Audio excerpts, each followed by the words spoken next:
শুভ বিজয়া। বড়দেরকে জানাই প্রণাম আর ছোটদেরকে জানাই অনেক অনেক ভালোবাসা। আজকে হলো বিজয়া দশমীর পরের দিন। মনটা একটু খারাপ, কিন্তু কিচ্ছু করার নেই, আবারও পুরনো লাইফে ফিরতে হবে। আবারও এই আনন্দের দিনগুলোর জন্য 365 দিনের অপেক্ষা থাকলো। আস্তে আস্তে সমস্ত কাজবাজ সেরে নিয়ে ঠাকুরকে পুজো দিয়ে চলে এসেছিলাম রান্নাঘরে। আর সকালের জলখাবার তো হয়েই গেছিলো, আর এবার আমি দুপুরে রান্নায় দিকে এগোবো টুকটুক করে।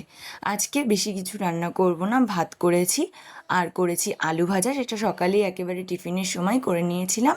আর একটু ডিমের ঝোল করব। আনন্দের দিনগুলো কত তাড়াতাড়ি চলে যায়, তাই না? আর যত রকমের খারাপ সময়গুলো একদমই জীবন থেকে যেতে চায় না। তারপরে আমাদেরকে সমস্ত কিছু মানিয়ে নিয়েই এগিয়ে যেতে হবে।